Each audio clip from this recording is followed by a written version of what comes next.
السلام علیکم ورحمۃ اللہ وبرکاتہ۔ حضرات محترم، محرم کے مہینے میں کچھ برساتی مینڈک کی طرح ٹر ٹر ٹر ٹر کرنے والے مفتی بن کے باہر نکل آتے ہیں اور ڈھول تاشا بجانا جائز قرار دے دیتے ہیں، پھر انعام بھی رکھتے ہیں اس کے اوپر۔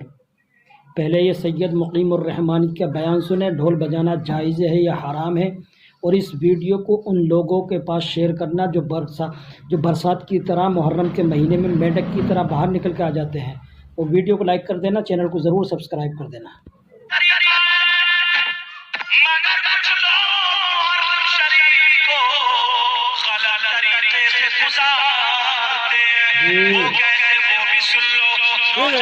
تمہاری سننے کی بات ہے، نوجوانوں میں یہ عادت ہو گئی ہے، جیسے ہی محرم شریف کا مہینہ آیا انہوں نے بڑے بڑے ڈھول نکال لیے اور ہاتھ میں ڈنڈے لے لیے، ڈھول بجانا شروع کر دیے۔ محرم کے نام پہ ڈھول بجا رہے، حسین پاک کی محبت اس میں ڈھول میں دکھا رہے۔ یاد رکھو پیارے، یاد رکھو، جو کام شریعت کے خلاف ہو کبھی حسین اس سے راضی نہیں ہو سکتے، کبھی نانا محمد الرسول اللہ راضی نہیں ہو سکتے۔ تم ڈھول بجاتے بجاتے مر جاؤ اور کتنا بھی کہو ہم حسین پاک سے محبت کرتے ہیں، تمہاری یہ بات جھوٹی ہے، تمہارا یہ دعویٰ جھوٹا، یہ بات غلط ہے۔ ارے یاد رکھو وہ حسین پاک جب کربلا کے میدان میں گئے تھے تو تمہیں پتا ہونا چاہیے تھا، ادھر سے حسینی تھے، حسین بھی تھے، ادھر سے یزیدی تھے، ان کا مطالبہ یہ تھا، ذرا توجہ میری بات پہ دینا، ان کا مطالبہ یہ تھا کہ اگر حسین پاک ہمارے ہاتھ میں ہاتھ دے دے، بیعت کر لے تو سارے لوگ پھر بیعت کر لیں گے۔ سوچو کہ نبی کے نواسے نے بیعت کرنی ہے، آل رسول نے بیعت کرنی ہے، مگر حسین پاک نے کربلا میں تمہیں یہ سبق دیا تھا، توجہ رکھو کہ حسین وہ ہے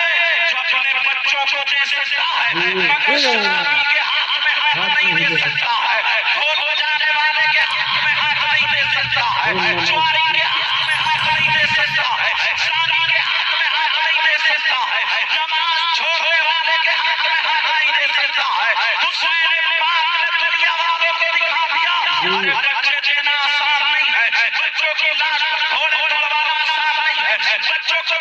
بھوکا پیاسا رکھنا آسان نہیں ہے۔ آج تمہارے گھر میں اللہ نہ کرے کسی کے گھر میں ایسا ہو، آج تمہارے گھر میں اگر کسی کے یہاں میت ہو جائے تو بتاؤ کہ تم ڈھول بجاتے ہو، کسی کے بیٹے کا انتقال ہو جائے بچاؤ کہ ڈھول بجاتے ہو، کسی کے ماں باپ کا انتقال ہو جائے بتاؤ کہ ڈھول بجاتے ہو، بتاؤ کہ خوشیاں مناتے ہو، آنکھوں میں آنسو ہوتے ہیں، چرانے میں قرآن خوانی ہوتی ہے، یا میلاد شریف ہوتا ہے، اللہ اور رسول کا ذکر ہوتا ہے، تمہارے باپ کی اس میں قرآن خوانی ہو رہی ہے، اور جو نبی کے شہزادے ہیں، جو غوث اعظم کے دادا بھی ہوتے ہیں، غوث اعظم کے نانا بھی ہوتے ہیں، ان کی برسی کے موقع پر، ان کی شہادت کے موقع پر تمہیں ڈھول یاد آ رہے۔ اگر غیرت مند مسلمان ہے تو جیسے ہی محرم کا مہینہ آئے قرآن پڑھنا شروع کر دے، جیسے ہی محرم کا مہینہ آئے پڑھنا شروع کر دے، جیسے ہی محرم کا مہینہ آئے بیماروں کی عیادت کرنا شروع کر دے، جیسے ہی محرم کا مہینہ آئے غریبوں کی مدد کرنا شروع کر دے۔ ارے ہمارا کیا ٹھکانا ہے، ایک دوسرے کے کھیتوں کی مینڈے کاٹنے والا، ڈھول بجانے والا، جوا کھیلنے والا، شراب پینے والا، تیرے بیٹے کو ڈھکنے والا، کتنے نوجوان ایسے ہیں اگر شادیوں میں جاتے ہیں تو بچوں کے بہن بیٹیاں ہیں ادھر ہی پر نظر رہتی ہے، چلے میں تو بڑے بیٹے بھی ایسے ہی ہیں۔ میں بڑی محبت کے ساتھ بولتا ہوں، پیارے یاد رکھو حسین نے یہ سبق دیا تھا، ارے یزید نبی کا کلمہ پڑھتا تھا مگر شرابی تھا، مگر ڈھول بجاتا تھا، مگر نمازیں نہیں پڑھتا تھا، ناجائز عورتوں کو اپنے گھر میں رہتا تھا، نہ جانے کتنی عورتوں کی عزت لوٹی تھی، وہ دنیا والوں کو دکھا دیا میں بچوں کو دے سکتا ہوں، میں پیارا رہتا ہوں، میرے بچوں کی لاش پہ دوڑ جائے میں یہ برداشت کر سکتا ہوں، مگر شرابی کے ہاتھ میں ہاتھ نہیں دے سکتا، بے نمازی کے ہاتھ میں ہاتھ نہیں دے سکتا۔ مجھے یاد کہ مجھے لینے دو. جو لوگ ڈھول بجاتے ہیں نمازیں نہیں پڑھتے ہیں شرابیں پیتے ہیں جوا کھیلتے ہیں تیری بیٹے کو کرتے ہیں جب کربلا کے میدان میں ان شرابیوں سے حسین راضی نہیں ہوئے تھے جو کے بعد ان شرابیوں سے بھی حسین راضی نہیں ہو سکتے ان کے نمازیوں سے بھی حسین راضی نہیں ہو سکتے اگر حسین کو راضی کرنا ہے تو شریعت مصطفیٰ پر عمل کرنا سبحان اللہ.